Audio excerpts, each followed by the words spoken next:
প্রবাসী কিচেন থেকে আপনাদের সবাইকে স্বাগত। বন্ধুরা কেমন আছেন?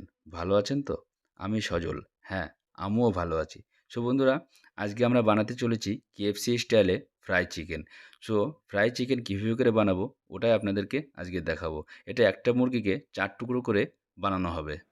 বন্ধুরা দেখতে পাচ্ছেন আমরা একটা চিকেনকে ৪ পিস করে কেটে নিয়েছি।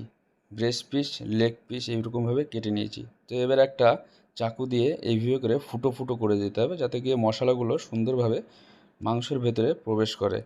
বন্ধুরা আমরা এখন একটা গামলা নিয়ে নেব বা বল নিয়ে নেব।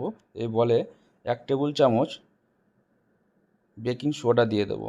এবার 2 থেকে 3 টেবিল চামচ লবণ দিয়ে দেবো, যাতে গিয়ে মাংসটা পরিপূর্ণ হয়। এবার 1 টেবিল চামচ আদা রসুন বাটা দেবো এবং ঝাল লঙ্কা পাউডার 1 থেকে 2 টেবিল চামচ দিয়ে দেবো। কাশ্মীরি লঙ্কা বাটা একটু সুন্দর কালার আসার জন্যে হাফ কাপ মতো কাশ্মীরি লঙ্কা বাটা দেবো। 2টো লেবুর রস দিয়ে দেবো চিপে। এবার বন্ধুরা 2 কাপ টক দই একটুকুনি জল দিয়ে ভালো করে ফেটে এইভাবে করে দিয়ে মিক্স করে নেব সুন্দর করে মশলাটা।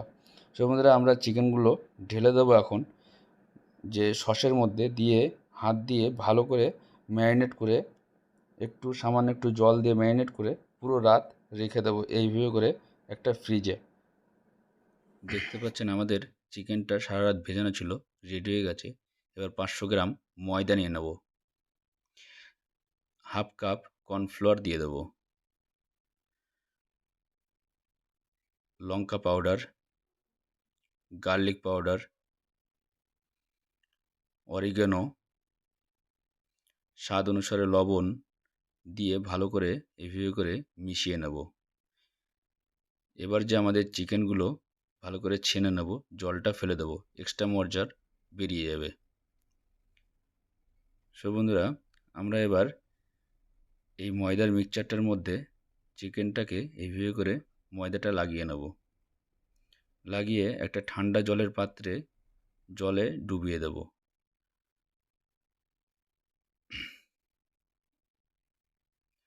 এবার জল থেকে উঠিয়ে নিয়ে আবার ওই ময়দার মিক্সচারের মধ্যে সুন্দর করে চিকেনগুলো ময়দাটা লাগিয়ে নিতে হবে। দেখতে পাচ্ছেন এরকমভাবে সুন্দরভাবে লাগাবেন এবং হাত দিয়ে চেপে চেপে ময়দাগুলো লাগাবেন। লাগালে পরে যে ময়দার যে মশলাটা সুন্দরভাবে লেগে যাবে চিকেনে। সেম সবগুলো চিকেন এইভাবে করে চেপে চেপে লাগিয়ে নেবেন। আমাদের তেল রেডি হয়ে গেছে। এবার এইভাবে করে ঝেড়ে ফ্রাই করে দেবো। আমার মাংসগুলো ভাজা হচ্ছে, তো দেখুন কত সুন্দর কালার চলে এসছে। স্লো ফ্লেমে রাখবেন, বেশি হাই ফ্লেম করলে পরে হবে না। এইভাবে করে ঘুরিয়ে ঘুরিয়ে চিকেনগুলো পাকাবেন। আমাদের চিকেনগুলো রেডি হয়ে গেছে।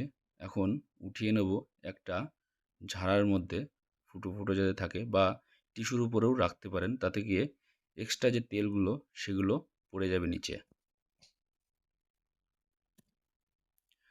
বন্ধুরা আমাদের চিকেন রেডি হয়ে গেছে। ভেতরটাও খুব সুন্দর সফট, দেখুন আমি খেয়ে দেখাচ্ছি, একদম নরম। আর ভিডিওটা কেমন লাগলো কমেন্ট করে জানাতে ভুলবেন না, আর আমাদের সঙ্গে